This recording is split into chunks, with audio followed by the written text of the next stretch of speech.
Universal love. How can we love the Vyashti, the particular, without first loving the Samashti, the universal? God is the Samashti, the generalized and abstract universal whole, and the universe that we see is the Vyashti, the particularized entity. To love the visible universe is possible only by way of loving the Samashti, the universal, which is, as it were, the one unity into which are to be found millions and millions of smaller unities. The philosophers of India do not stop at particulars. They cast a hurried glance at the particulars and immediately start to find the generalized forms which will include all the particulars. The search after the universal is the one search of Indian philosophy and religion. The Jnani aims at the wholeness of things, at that one absolute and generalized being by knowing which he knows everything. The Bhakta wishes to realize that the one generalized abstract person, in loving whom he loves the whole universe. The yogi wishes to have possession of that one generalized form of power by controlling which he controls this whole universe. The Indian mind, throughout its history, has been directed to this kind of singular search after the universal in everything, in science, in psychology, in love, in philosophy.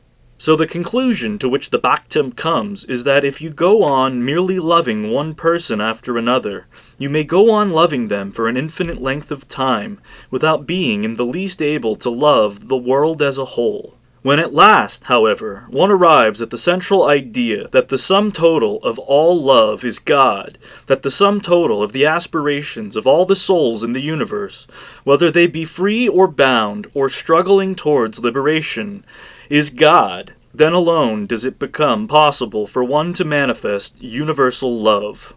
God is the Samashti, and this visible universe is God differentiated and made manifest. If we love the sum total, we love everything. Loving the world and doing good to it will all come easily then. But we have to obtain this power by loving God first. Otherwise, it is no easy matter to do good to the world. Everything is His, and He is my lover. I love Him, says the Bhakti. In this way, everything becomes sacred to the Bhakti, because all things are His, all His children, His body, His manifestation. How then can we hurt anyone? How then can we dislike anyone? With love of God will come, as a sure effect, love of everyone in the universe. The nearer we approach God, the more do we begin to see that all things are in Him. When the soul succeeds in enjoying the bliss of this supreme love, it also begins to see Him in everything. Our heart thus becomes an eternal fountain of love. And when we reach even higher states of this love, all the little differences between the things of the world are entirely lost. A man is seen no more as a man, but only as God. An animal is seen no more as an animal, but as God. Even the tiger is no more a tiger, but a manifestation of God. Thus, in intense state of bhakti, worship is offered to everyone, to every life and to every being, knowing that Hari, the Lord, is in every being. The wise have thus to manifest unswerving love towards all beings. As a result of this kind of intense, all-absorbing love comes the feeling of perfect self-surrender, the conviction that nothing that happens is against us.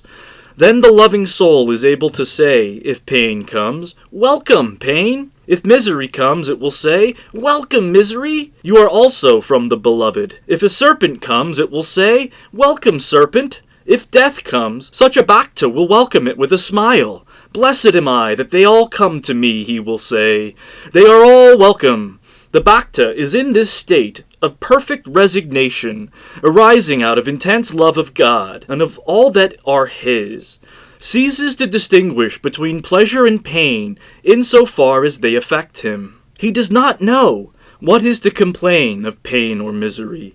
And this kind of uncomplaining resignation to the will of God, who is all love, is indeed a worthier acquisition than all the glory of grand and heroic performances. To the vast majority of mankind, the body is everything. The body is all the universe to them. Bodily enjoyment is their all in all. The demon of the worship of the body, and of the things of the body, has entered into us all. We may indulge in tall talk and take very high flights on the wings of thought, but we are like vultures all the same. Our minds are directed to the peace of carrion down below.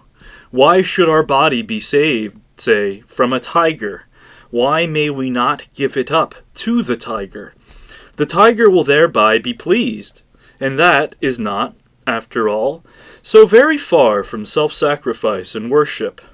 Can you reach the realization of such an idea, in which the sense of self is completely lost? It is a dizzy height, the very pinnacle of the religion of love, and few in this world have ever climbed up to it.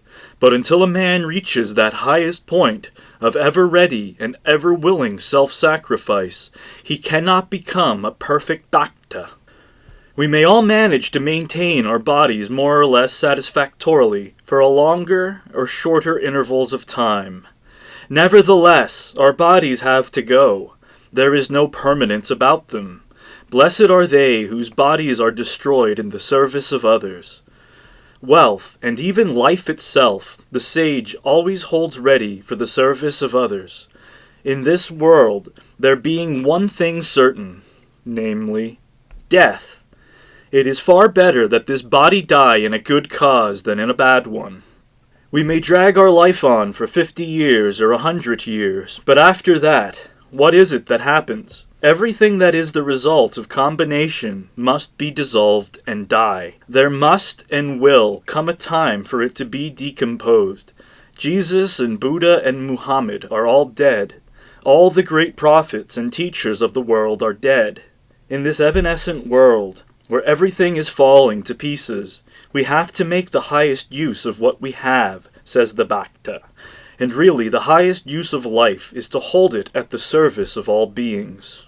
It is the horrible idea of the body that breeds all the selfishness in the world. Just this one delusion that we are wholly the body we own, and that we must by all possible means try our very best to preserve and please it. If you know that you are positively other than your body, you have then none to fight with or struggle against. You are dead to all ideas of selfishness.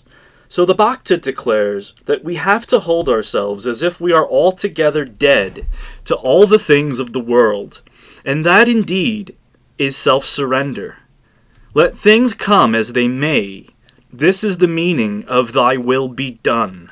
Not going about fighting and struggling, and thinking all the while that God wills all our own weaknesses and worldly ambitions. It may be that good comes even out of our selfish struggles. That is, however, God's lookout. The perfected Bhakta's idea must be never to will and work for himself. Lord, they build high temples in your name. They make large gifts in your name. I am poor. I have nothing, so I take this body of mine and place it at your feet. Do not give me up, O Lord. Such is the prayer proceeding out of the depths of the Bhakta's heart. To him who has experienced it, this eternal sacrifice of the self unto the beloved Lord is higher by far than all wealth and power, even than all soaring thoughts of renown and enjoyment.